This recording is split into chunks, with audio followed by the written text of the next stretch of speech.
general consciousness, if you will, of Sedona right now is being affected due to these aberrant activities that are out there in that particular area. Now, you notice every day, too, that there are military-type craft flying in and out, you know, unmarked craft. Anytime you see that type of activity, you've got something going on that is not for public consumption. Again, for you and each and every one of you, I say this to you. Walk your talk, walk in love and light and balance. Let that thing alone. It'll take care of itself, you know, in time. And if they don't, then somebody else, extraterrestrial nature, will do it for them or for us, you know. You have to stay centered at this time.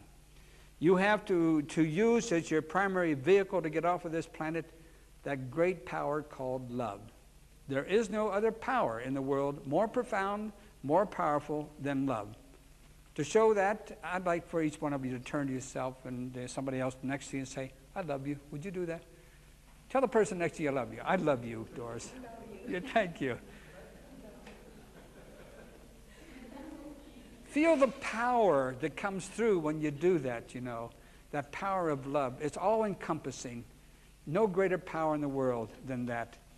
And if you want a resolution and you want an escape vehicle to get off this planet, use love, because it'll get you off.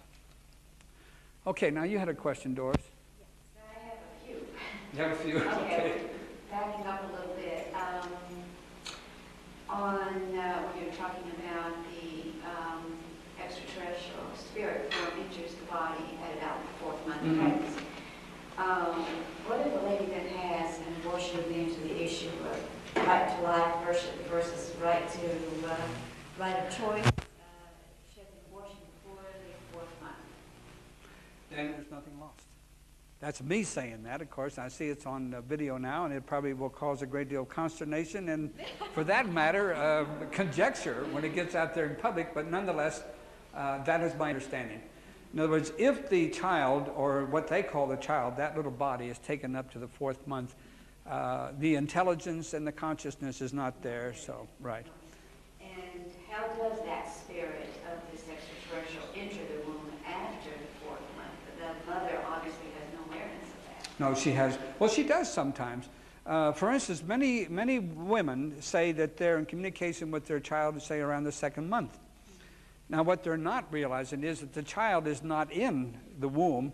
It's outside looking in, but it's still communicating. See, it's going into her aura, and it's communicating with her the things that it needs to dictate to her and so forth. But the finalization of that realization is around the 4th month when they move into the womb. That's when the veil's pulled. That's when we're closed down, especially when we come through the womb and that great agony that we experience in doing so, both the mother and the child. And the consciousness that we were originally aware of, the extraterrestrial nature, of course, is lost because, simply speaking, they say the veil is pulled, you see. But as we grow up and more, we became more enlightened and we gain more awareness. Of course, that veil is lifted until when we leave here, again, we'll have full recall of who we were, where we came from, and what we were here for. Well, if it enters at the 4th month, what about the philosophy that the spirit enters the body of the newborn baby when it takes its first breath? Well, of course, that again is basically a physical thing. Of course, you're talking about when it comes out of the womb, right? Okay. Yeah. Remember what I said, going back to that common denominator, the 4th month. There is consciousness there. When it comes out of the womb, of course, it comes into an entirely different world. It was in a support system as long as it was in the womb, and now it's coming into a hostile environment. And it really doesn't really want to breathe. That's why the doctor picks it up and smacks it on the little family, you know. And of course, it begins to happen. But at that point on, of course, I can remember myself. I'm a twin. And I almost have full recall of coming out of the womb. And in my ages 1, 2, and 3, I can remember those vividly, you know. And I can go right back to spankings I got and admonishments and all the other things. I remember them very vividly. And okay, you got another question? Yes. Okay. You're talking about the pyramids, and you were citing certain ones in Hawaii. in the Great Lakes region, etc. You didn't mention the common ones in Mexico and Egypt. Mm-hmm. Are those included also, or are they just No. also included in You know, strangely enough, the pyramids, which are many of them are Mayan based and so forth, were not in that original 12. I located the 5 in our particular area, Hawaii, Canada, and then the United States. Those are the major ones. But there are many others that are auxiliary in nature, which is supportive of the major ones. You see the 12 major ones. So the ones in Mexico and Egypt are excluded? Yeah, Tiwanaku and all those, they're very valid. I periodically, I haven't done it for a while, but I used to take tours down into Belize, into the ancient Mayan ruins down there, into some very pristine, beautiful, pure pyramids down there in ruins. And I think sometime in the future, again, I'll do it. Okay. Any more questions? Yes, sir.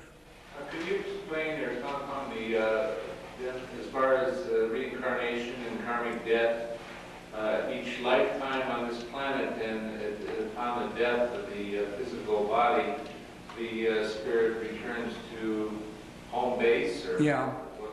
Well, it doesn't go back to its home base, although in its home base it has awareness of its home base. What happens for the most part, we go back to we go into training, you know, preparatory to being reintroduced here to pick up where we left off. Unless we have fulfilled the requirements of a given lifetime, we must always come back to redo it, because it's like going to school. If you flunk a grade, which many times we've done it in the past, then we come back to redo it until we master it, and then of course we go on to the next higher level of requirements or our consciousness.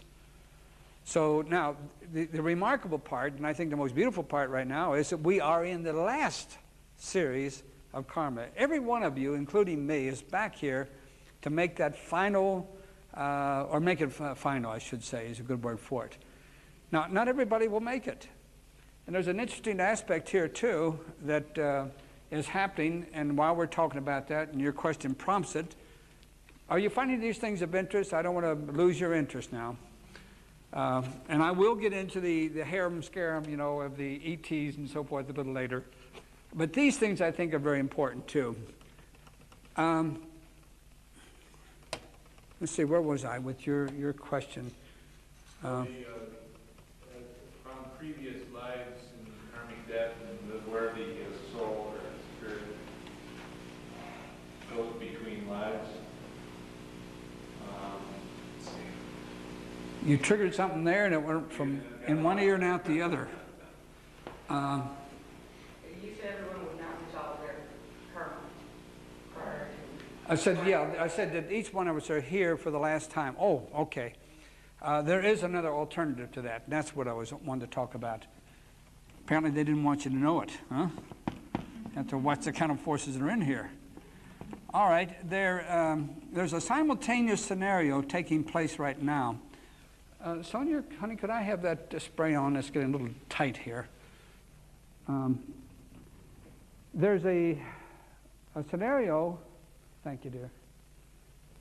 There's a scenario which is going on right now that is simultaneous in nature. And according to the Indians, and of course I will make reference to it again tomorrow, the Indians state that there are 3 primary migrations from this planet before we ascend into the 4th and 5th dimension. The first one began and took place in 1990. And the next one will be 1996. And the last one will be in the year 1999. Those are 3 major population migrations. Now, what does that mean? Illustratively, this is what's happening. The planet right now, this is us, is undergoing its current transformation and process for graduation. Simultaneously with that is another planet, which goes back to your question too. There are those upon the planet right now who will not make it. Now, it's a ready concern, but it's a true one, you see. Not all of us are going to make it. We never have, and we never will, until time, of course, plays out. And let me tell you, too, that God doesn't care. as long as you make it. He doesn't care when you make it, as long as you make it. So many times, of course, there are those who can't quite get it together, and they have to repeat it again. Now, there is a distinct difference this time around, though, as opposed to previous times. In previous times, if we didn't make it, we just blipped in again when we wanted to, you see, and then we did a little bit more, and then we left and came back and did a little bit more, and what have you. The difference this time is that you have to do it, or you don't. There's no sitting on the fence. There's no chance to do it again. You either do it or you don't. And this is what Jesus meant when he said, I shall separate the wheat from the tares. You're not a fence sitter anymore, and you can't be. You have to make up your mind, either on a conscious level or on a intuitive and a subliminal level. This planet, despite all else, will graduate with or without you. They don't care. The essential part is, as I said, it must go and join the sisterhood and brotherhood of planets, which is waiting for them. The planet is a living organism. It has a consciousness of its own. It is accommodating you and I right now. Now, when the time comes to move, it will take only with it those who are ready. The question then, what happens to the others? Well, there's another planet that's already in a state of readiness. Right now it's in the etheric. And let's say that the line of division is here. This planet, the one we're talking about, which is the substitute planet for planet Earth, is in what we would call the fourth dimension right now. In other words, it's in the etheric. In these mass migrations, for instance, 1990, 1996, 1999, these people, or I'll put it this way, these dates are designed for those laggards. The Bible talks of the laggards. And indeed, there is such a thing. The laggards will go from this planet and be taken up to the new planet, which will be the new planet Earth, new Earth, which will come back to the third dimension. This will ultimately come down and, of course, take up the same position that our current planet has, and they'll begin all over again. So this process of 1990, 1996, 1999 will be the removal of those who cannot and will not accommodate incoming Christ Spirit, and who cannot be a part of the graduation ceremony, so to speak. They will go here after they die, you know, in the etheric. They'll take up residence upon this new planet, and they'll be in a state of, shall we say, sleep. They'll be held there until the proper time.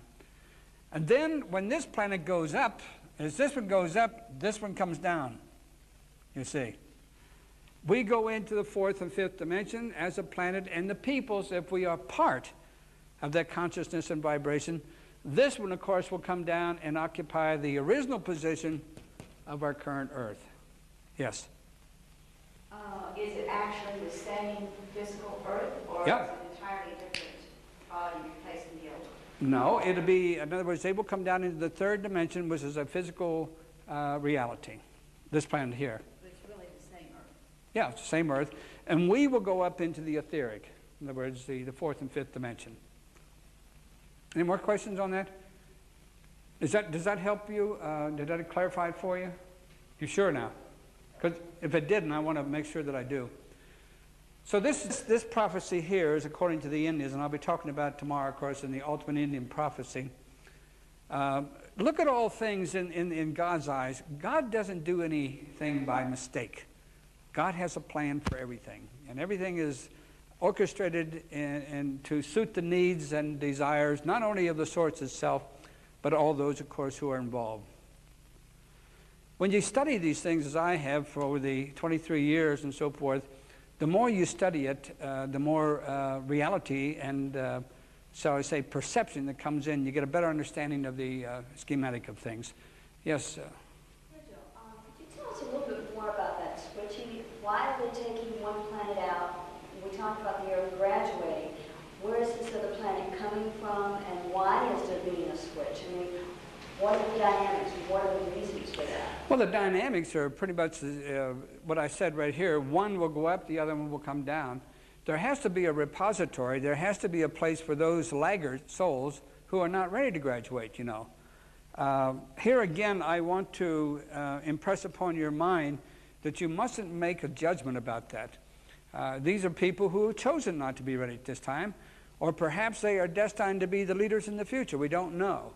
We just know that they are the laggards and they will not graduate this time, and they will come back to do it again. Yes? When you talk about the whole system of the planet that's getting ready to graduate, and we're going to join that system that's graduating, well, we're going to be part of that system, is the new Earth is coming down. Is there a kindred bunch of planets that will then be replaced also? In other words, what will be the home of the new planet relative to the planets that are presently here? I mean, will be the same ones that are here except for the Earth? Well, if you remember, I said that we will become a part of the sisterhood and brotherhood of planets. That then becomes one consummate energy. And that consummate energy, of course, will graduate in toto into one energy and will become a part of the fourth and fifth dimension and whatever those experiences offer. This planet, of course, although it's in the fourth dimension in etheric right now, it necessarily has to be, it will then descend into density, again, you see, into the third dimension and take on the physicality of the original planet, the one that we're experiencing right now. Again, it's by divine plan. They just can't throw those people out. You can't throw the baby out with the wash, so to speak. So there has to be preparation for that next generation that will go through the procedure of being here in the physical again, the third dimension. Yes, Melody? But it is also to fill the void in the solar spin of all the planets. You can't just take one out and have nothing there. So yeah, you have to fill the void. That's exactly right. A good explanation, Melody. Thank you. Yes, sir. Well, this new third dimension planet will have to be cleansed as far as our third dimensional realities or experiences. They'll basically start out in a primeval state, just as we did. In other words, from the very basics. And then progressively they will work up into other elements of consciousness until they will reach, of course, the same cyclic evolution that we have in the past. Again, much of it is predicated upon their own abilities to grow and what have you. Now, there is another scenario which I have not discussed that is a possibility, and that is that our planet here, I will begin to talk about it shortly, is controlled by a parental planet called Wormwood. And when you understand Wormwood, and incidentally it is mentioned in the Bible in Revelations chapter 8 verse 11, I believe it is, the Wormwood peoples actually put us here, as Charles Hoy Fort said, to farm us. We have been biologically and extraterrestrially coded and genetically engineered, if you will. And we are, in a sense, prototypes of that parental energy and planet called Wormwood. I'll go into that in just a minute so that you can have more understanding of what I'm saying. Okay? Incidentally, too, if you go back as far as the Sumerian Chronicles, and if you wish to study them, and they are available for study, you will find the first hint and statement that we were put here, not by God, but by some other power, extraterrestrial in nature. And what they're known as Wormwood, they're known as Marduk, they're known as Niburnal, and there's one other, Nibiru. So all of those are names for the same energy or consciousness that actually put us here. And what I do, I lump it into one understanding, and I call it the lesser gods. This isn't the true God who put us here, it's the lesser gods who put us here to farm us and to use us. And what they have done, over the millenniums. And we, with this graduation ceremony, which we're about to make right now, we will break that control which they have exercised over us for so long. It's an interesting story. I'll talk about it a little later. Any more questions on this? Yes. Michael, did you have a question? That's okay. Next one. The next one? Next question, you mean? Yeah. Okay. Everybody understand what I'm talking about here? In other words, how we're shifting in consciousness and how some of us will make it and some of us won't. I would have to say that I think everybody in this room, since you're here to listen, will make it, But there are many out there that will not. And you cannot incidentally be judgmental. You can't judge Saddam Hussein. Incidentally, Saddam Hussein is playing a very important role in the Middle East. We look at him and say he's a turkey, he's insane, he's a bastard, and he's all this and that, but he's doing exactly what he's supposed to do. We cannot, incidentally, while we're talking about this, we as a planet and the peoples cannot graduate from the third dimension into the fourth and fifth between now and the year 2000 until such time that Middle Eastern crisis has been put to rest. Now let me throw something at you which might be a little bit mind-boggling. There's two major rays upon the planet. One is feminine in aspect and one is masculine. The feminine aspect has always been anchored previously in Tibet. And it's been under the guardianship and care of the Dalai Lama.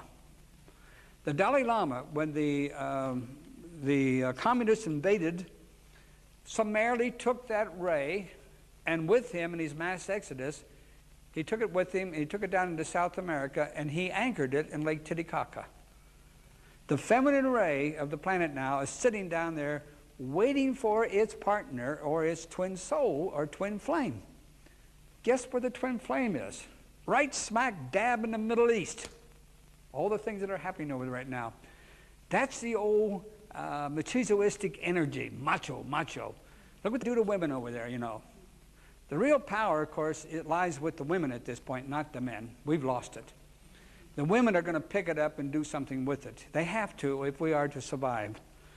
Now, in the meantime, the arena for future development, in the meantime, the arena for all of this to come to pass lies in the Middle East. And Saddam Hussein, just as Hitler did, Hitler played a divine role, so is Saddam Hussein.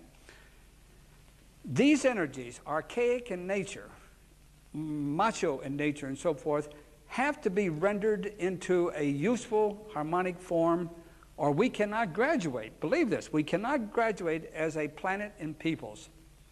So what we're looking at in the future, some of the most horrendous experiences we're going to have is going to be as a result of the Middle East crisis. Because that thing cannot come back to its rightful place until all of that energy, which is currently over there, which is macho in nature, until it has been expiated. When it is, then the new masculinity that comes out of there, which will be, I can't say feminine in nature, it'll be a soft masculine energy. That energy then will be moved to Lake Titicaca, will be married up with its divine complement. You see the feminine ray that's down there right now. At that point, our planet is ready to ascend into the fourth and fifth dimension. So look and hold on tight for things that are going to happen. This is prophecy I'm giving you. For things that are going to happen in the Middle East. It's going to get worse before it gets better. We're sitting on a powder keg over there. And I don't know how many people are divinely aware of what's going on, but what I'm telling you is the truth. You know, it's the expiation of that old masculine energy, which is now archaic and also insane. Totally insane. You had a question, sir? You answered one. Okay, good. Yes, Doris. Let's move back to these dates. Here. You said, according to Native American prophecies, there are 3 population migrations. Could you Of the Langurs. Only the Langurs. Okay, they're migrating where? Is that this? To the new planet, which... On the Earth. I mean, the whole Earth is migrating. Yes, we will. Those who can accommodate incoming spirit will stay with the planet as it too raises into the fourth and fifth dimension, and then they will move up into the sisterhood and brotherhood of planets. In other words, So one of the migrations was 1990. These are for the Langurs only. You see, they will go to this new Earth planet, which is now in the etheric, which will then become solidified as it moves down into the third dimension, and then it becomes a new planet Earth. As one goes up, the other one comes down. Okay? Yes, sir. Is that etheric planet possibly opposite of our Earth on the other side of the sun?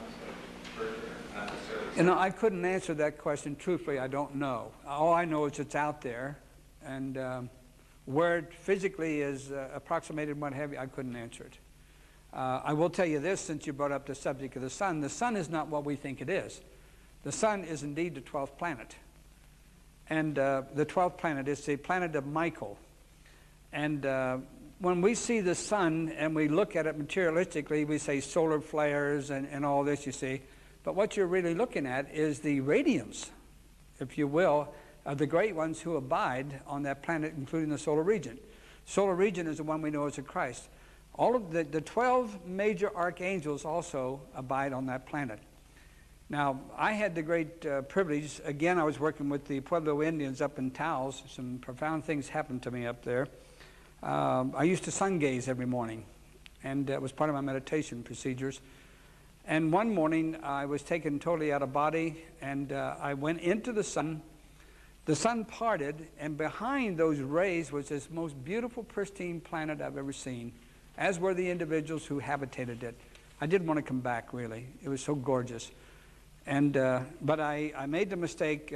I saw there were two men coming from this direction and two from this direction, and they met on a sidewalk, and they stopped to converse. And what I did, I tried to get in closer so I could eavesdrop. And when I did it, I broke it, and I was back in body, and it was over. But what it told me was that, at that point, was that what we think is reality about the sun is not so. That's a materialistic, physical appraisal of it. What we're looking at, of course, is the high intensity of the radiance of the people who abide on that planet. To look upon them, even as the sun, if we're not ready for it, could blind us. This is the highest state of consciousness you could possibly be in, you know, along with the Christ and the 12 archangels. Yes? Also, I've heard that in the higher dimensions, in the fifth dimension, that while in the third dimension, 12 is a very important number, that will resonate more with 16. You hear anything about that? 12 is a very magical number used by not just the Christ, but also by the Creator itself. For instance, if you were to take the universal template and grid system right down to the planetary template and grid system, it's constituted in sequences of 12. In other words, there's 144 parts to any given template and grid system. 12 times 12 is, of course, 144. So it's a magical number. And then, of course, above that, we always have the one who is more or less the overseer, such as Jesus and the 12 disciples. You find this characteristic and similarity all through the thinking and energies of the one we know as the Creator. It's a very now the number 16 you mentioned, didn't you? I've heard that in the higher dimensions it will become raised to 16. Have you heard any possibility? No, I haven't. 16, of course, equates to a 7, which, of course, is spiritual. It could, if I was to reduce that, I could say it's probably corresponded to the 7 different levels of consciousness of man. You know, 1 is 6 is 7. Incidentally, the Christ came back, Jesus, the one we know as Jesus, came back from the 5th dimension. So that will give you some idea of where we're going this time around. We're going up to the same level of which he was when he came back. That is our ultimate destiny, and it's a beautiful, beautiful realization.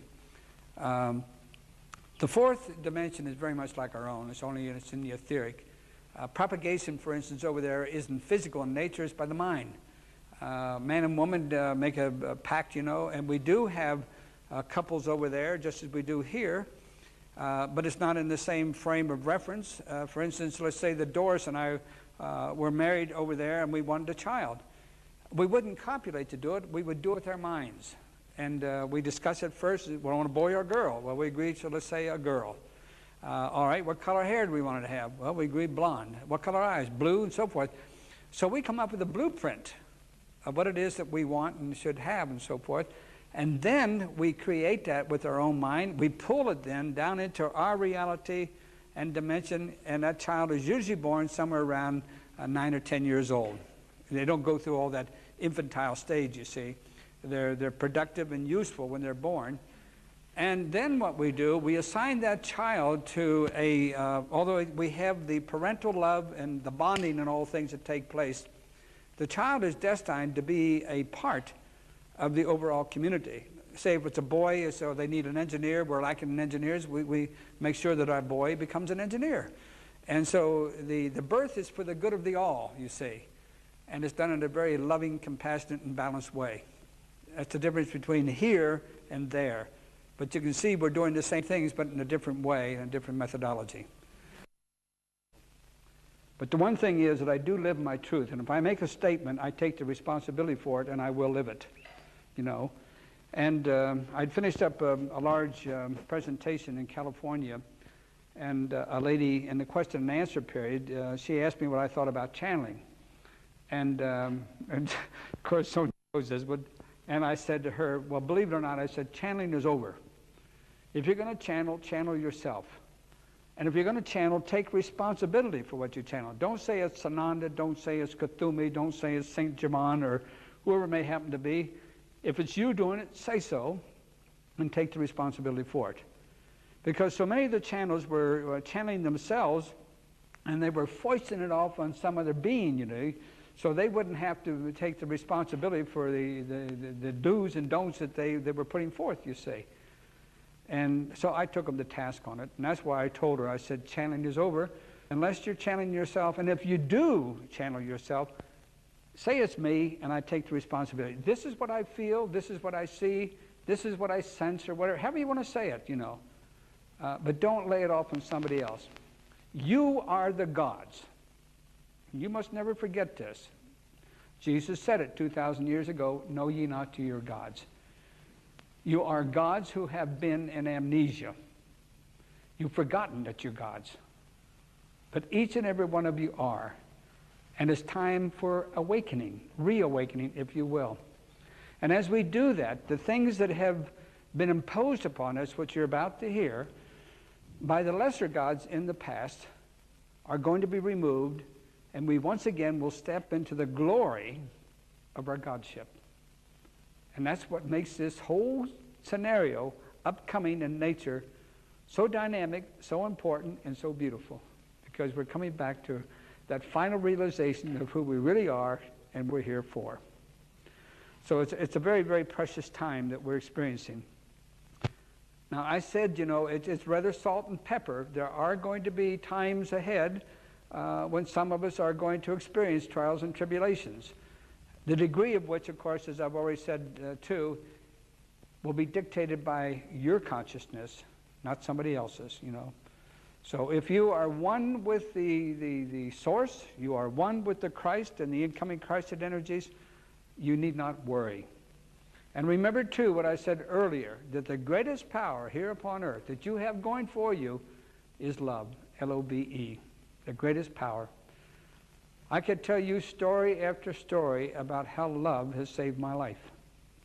The years that I have worked with the Indians, the 23 years I've had, and I'll talk about some of it tomorrow, I've been in impossible situations where by all rights I should be dead.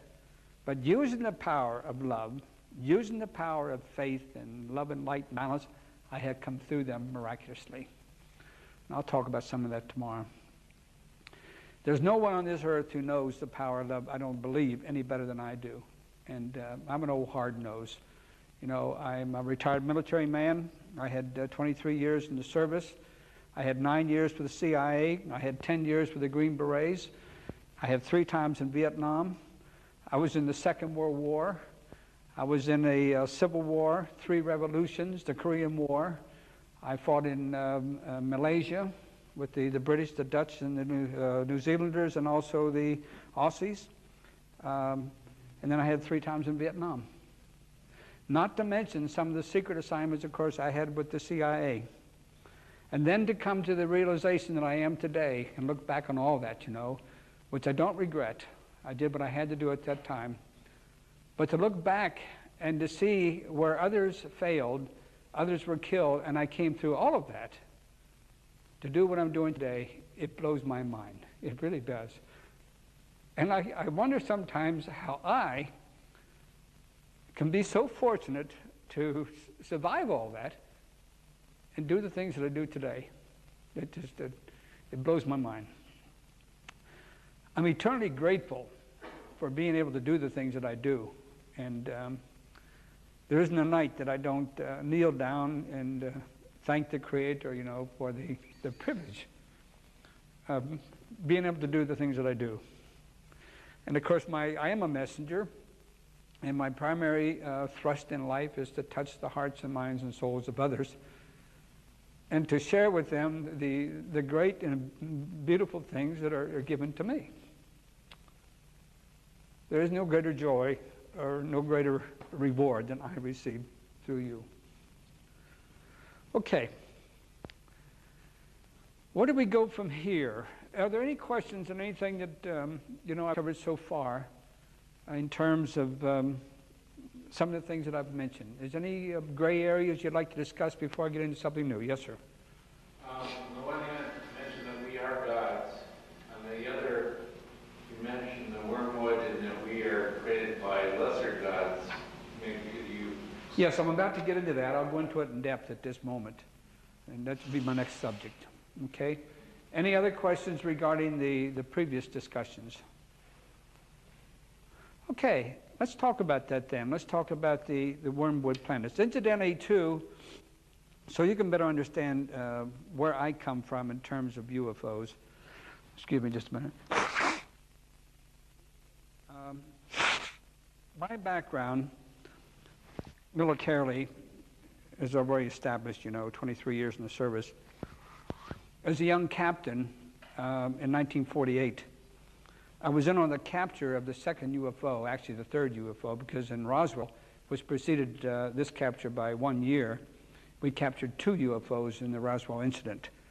And it's the most talked about, documented, and talked about and documented incident there is in the world. It's become the centerpiece for all discussions on ufology, so to speak. But the one that is still most secret and not talked about is the one that I was in on, which of course was the White Sands incident, which was a sequel to the Roswell incident.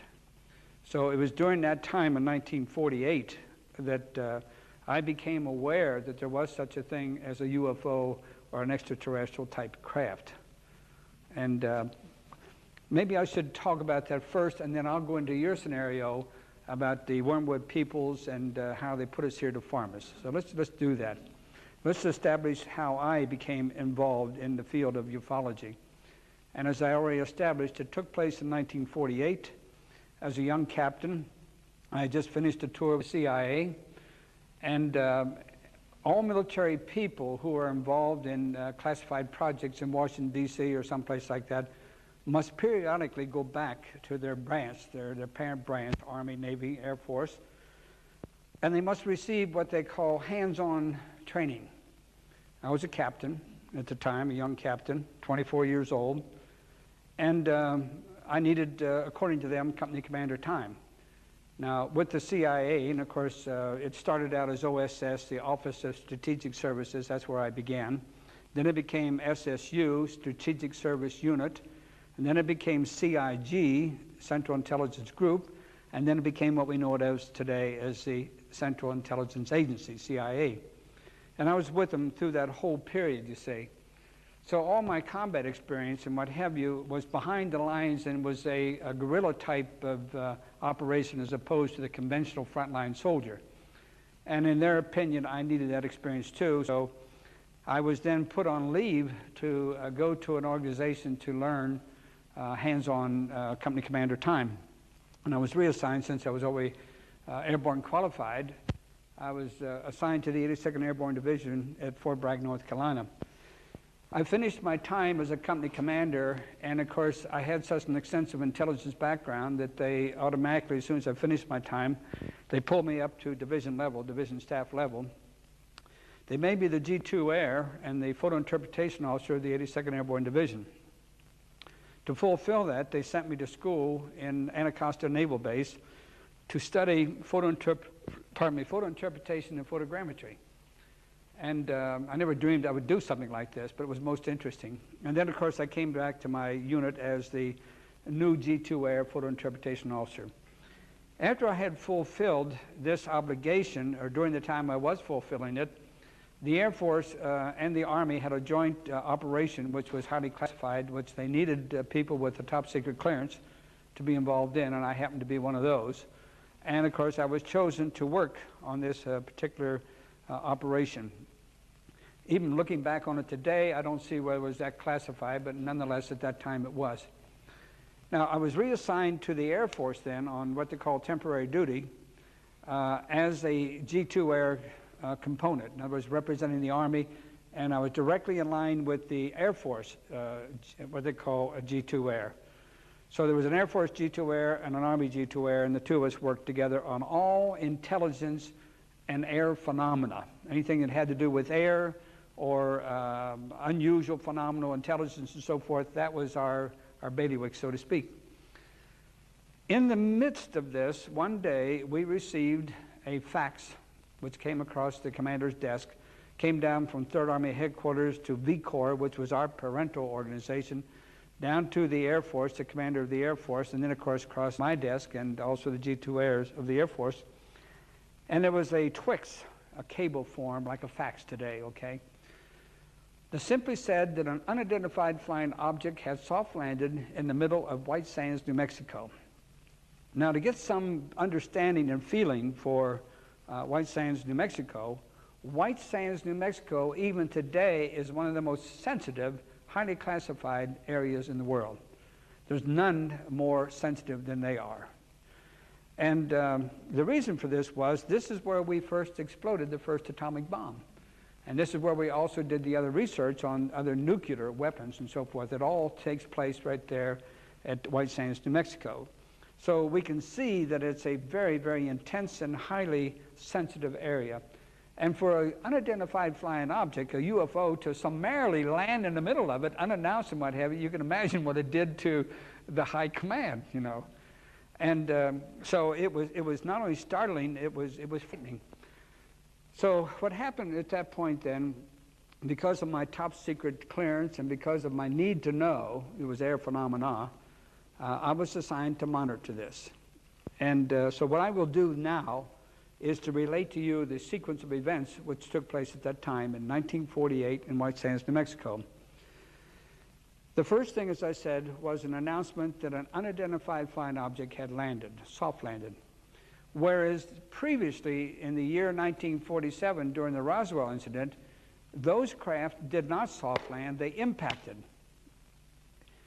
And we don't know exactly what happened. We can suspect and we can re-examine it and what have you. We somehow or other, the basic agreement is that our radar interfered with their navigational system to the extent that they could not judge the distance from the craft to the ground. And they got too close to the proximity of the ground, the gravitation took over and so forth, their instruments were off, and what they did, they hit and they skipped over the surface of the earth, and as they did so, the craft itself, of course, disintegrated, went into bits and pieces, the bodies were strewn out, and so it became remnants of what once was.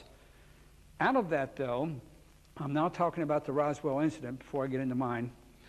Out of that, we did get one live EB, what we call EB, extraterrestrial biological entity, EB. We got one of them alive, and I didn't bring it with me, but he's a very common picture today on many UFO flyers and things like this, a dead extraterrestrial.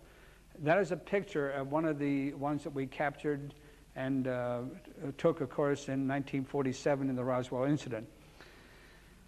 The others were there. They were basically dead. And, of course, some of them, of course, were torn to pieces along with the craft itself, and we got bits and pieces and fragments. Well, there was the first incident. And then following almost within the week after that, there was one more incident where we had a like phenomena. In other words, a ship impacting, bodies being spewed, the craft itself falling into pieces and so forth. Now, that's what made the White Sands incident so much more unusual, because this time they damn well presented that thing to us intact, as opposed to what we had before, you see, bits and pieces. Incidentally, the live EB lived for a while. He didn't live too long. Later on, from another craft, we got one that lived for 12 years. And he was put in a hermetically sealed area, which was akin to his own environment. There was a young captain assigned to him who was to correspond with him and all his needs and so forth. They became the best of friends. Incidentally, when the EB died, the young captain then was a full bird, and over 12 years, and they became the greatest of friends, incidentally. And he was the only, the captain, then later the colonel, was the only one that he would talk to. But we got a lot of information out of him, you know, in terms of the extraterrestrial knowledge we needed to know technologically and mentally and what have you. So it was a very blessed event. We've had others since then which we have captured. I can have to tell you that we have hundreds of ships throughout the world now that we've either captured or they have been presented to us. And I don't know how many bodies or live entities we have at this time. If we were to view it from, say, the Zeta Reticuli point of view and our underground bases and so forth, they're in the hundreds, at least hundreds. But to go back to the incident which I'm talking about, to bring you up to date now, 1948.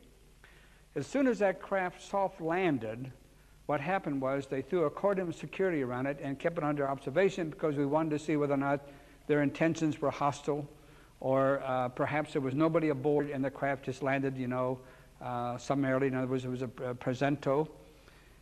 Or were all the occupants dead? These were questions we were asking ourselves at that time. And so after 24 hours, they decided that one of two options was true. They were all aboard and they were dead, or there was nobody aboard at all. Now, there was a high state of suspicion about the craft, whether it was radioactive and whether it could be approached with immunity, you know. So in the initial phase, rather than going up and touching the ship and looking for a magic button to bring down a door, you know, they got a long pole and put several men on it, about 10 men, and they began to probe like this. And Providence would have it, sooner or later they hit a button and down came a door from the inside, and we now had access to the craft. And so it was time then for volunteers, you, and you know, to board the craft and to see what was actually aboard. Well, the boarding party did go, and I won't go into the details of the ship. I will say this, that the ship was very simplified, and yet it was so highly technical that we could not understand it, you know. For instance, the blank walls, of course, it was electronically controlled and everything. Pictures, just like much you see on Star Trek and things like this, these things were true of this craft, you know. From the apparent look, first look, it was so simple. There wasn't hardly any hardware there at all, and yet when you got into it, it was highly technical. The main object of curiosity, though, later, of course, we did the investigation on the craft and got a lot from it in terms of our own technology, but the main interest was who was aboard. And what we found aboard were 5 bodies. And these 5 bodies were unusual because they were diminutive in size. The largest one was just under 4 feet, and he had epaulets on, indicating he probably was a commander. There was one other who was smaller than him who had epaulets on, indicating he possibly was the assistant commander. All the ones other than the commander himself were 3.5 feet, which puts them somewhere in here, you see. And they were, as I said, diminutive inside. They had on very tight-fitting silver uniforms, skin tight. And with no seeming openings, no buttons, no zippers, nothing of that nature. It looked as though they had been poured into the suit itself, you see. And the color of the suit itself was a metallic gray. And the heads of all the individuals, I should have brought some pictures with me today, but the heads were outsized compared to the body. Whereas our head is small compared to, say, the rest of our body, their bodies were compared in relationship to their heads. The heads were outsized, indicating that basically they were cerebral in nature and of high intelligence and so forth. The characteristics of the face itself was such that they had no nose, they had no ears. The nose and the ears had atrophied so that there was only orifices or holes in the side of the head. The rest of the ear, of course, had disintegrated, as did the nose. The mouth itself was immobile. In other words, it was not flexible like ours and couldn't be used, and didn't need to be used. And obviously, they were using mental telepathy, you know, to communicate, as we discovered later on. The dome of the head itself, there was no hair in the body at all. They were completely bald. There was an anomaly in that the faces were purple and bluish in nature, where the rest of the skin, as you, the skin that was exposed at that point, like the hands and what have you, was an alabaster white. So there was a distinct anomaly there between the texture color of the face and the hands and the rest of the body. And later on, we solved that mystery in that we found that they had blown a portal and that they had suffocated from strangulation or asphyxiation. And so therefore, that had turned their face into the purple hue that we saw, you see. But basically, in their original form, they were as white as Melody's coat, very white. And not the grays that we talk about today, but they were white. The bodies were taken off of the craft. And of course, what we wanted to do was determine the sex of the occupants, were they male, female, or mixed, or whatever. And so at this time, the Air Force, as we know it today, had just become the Air Force. We have moved them from the Army Air Corps back in '48 into what is now known today as the Air Force. Their headquarters was in Wright-Patterson, Ohio. So it was agreed that the bodies, of course, be flown from New Mexico, White Sands, which is outside of Alamogordo, to Wright-Patterson, where they would be placed on ice and then leisurely examined. The reports that came back from that was that, of course, they did fly them back there. They did take the uniforms off of them, but they had great difficulty. They thought probably what they could do, they could come in with a pair of scissors and they could cut at the neck, you know, and then begin to cut down and finally peel the uniform away from them. They couldn't budge it. There was no pair of scissors or anything, even a knife, that could cut that material. And they finally resorted to using tin shears. Tin shears was the only thing had the tensile strength and power to actually cut that little uniform. And that uniform was less than the thickness of the common everyday newspaper, one sheet of it, you know. But it had great strength. When we got it off of them, or when they did, and got them into the nude and so forth, they discovered, of course, that they were all male.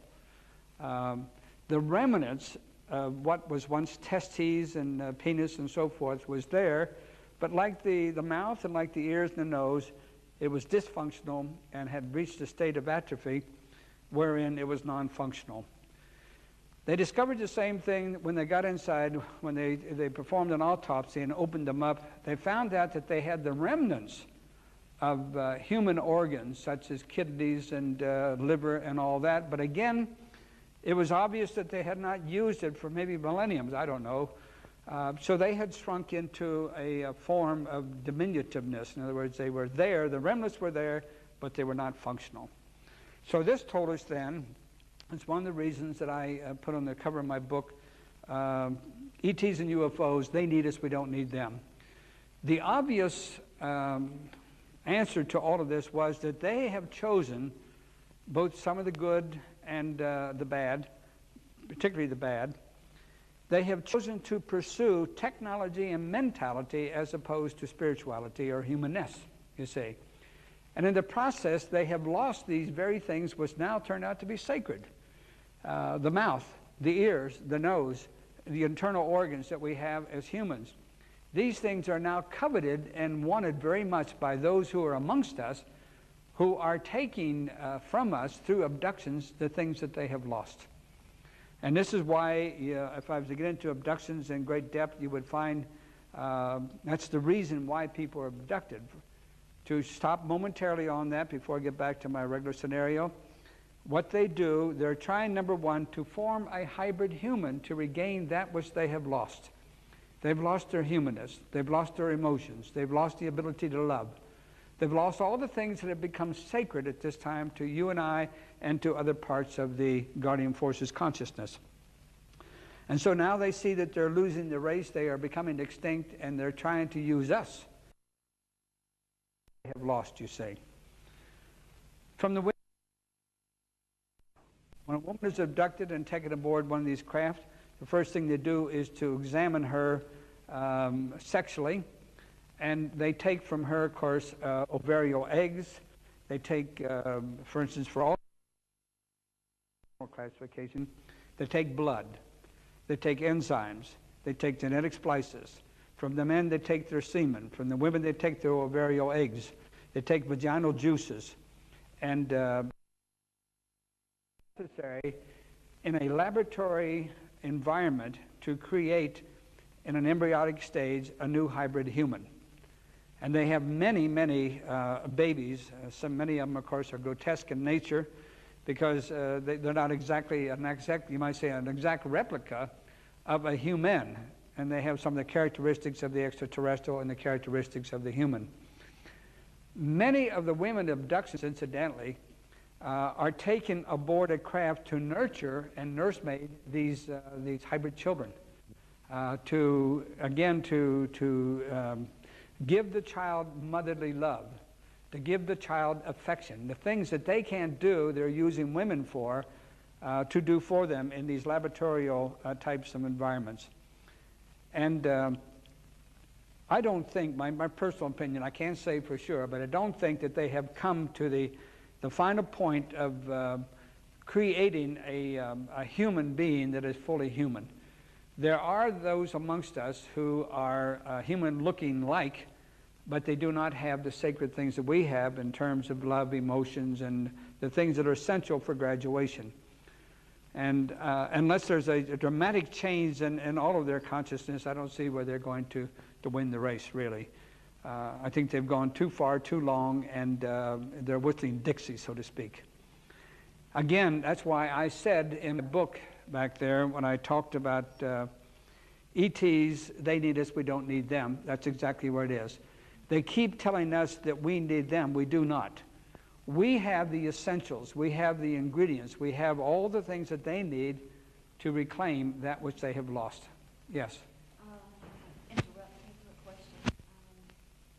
It seems like we as human beings want to constantly Evolve to get to that more spiritual state. To make the same mistake that they did. Sounds like make the same mistake they did. That's Yeah. what we're doing. As long as we pursue it spiritually, we're right on target. But when we forget spiritual and set that aside and go for technology and mentality, then we fall into the same trap that they did, you see.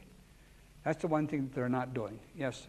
Where do these ETs come from if they're not part of these 12 planets they're going to? Or many, many different places. The planet is open. There's at least 18 civilizations, extraterrestrial in nature, that are here right now amongst us. The Pleiadians, the Reticuli, and many others, of course, if I was to go into them. They're not part of the planetary, the one that we're going to be merging with. No, no. Okay. No, you see, the planet is in the process of graduation, and as I said earlier, we even have people in here from the lower astral right now. This is sort of, it's like sending the scrub team in when you play football. We say, okay, go in and take your turn, you know, and see what you can do. So a lot of these are coming in right now, and we have an admixture of consciousnesses in here right now at this point. The one true thread and theme, of course, are the ones, of course, that I was propounding later, or earlier, I should say, when I was talking about love and light and balance, receiving the incoming Christ consciousness and all that. Those are the true beings who will graduate into the fourth and fifth dimension. Okay? Question back here. Yes, sir. Well, my question was whether or not these ETs can be classified in terms of dimension. In terms of what? In terms of dimension or energy, like low energy, high energy. Yes, they can. And, of course, the ones I'm talking about, for instance, when I say that they are technologically and mentally superior to us, they certainly have mastered the different elements of consciousness that they have done. But they are basically from, and we have to say that the world is divided in our own consciousness into what we would call darkness and light. And they fall on the darker side of things. Now realize this, that negative and positive, dark and light and all that is the same consciousness, but it's a division of our own consciousness. We have created that, you might say, for the benefit of our growth. You're still talking about God. If you talk about Hitler and the things he did, you're still talking about a divine being. If you talk about the forces of darkness, you're still talking about an aspect of the Creator. That was just something that we have drawn to ourselves, you see, to experience. You talk about the forces of light, again, you're talking about an aspect of the Creator itself. And that's all in one package, but divided by you and I.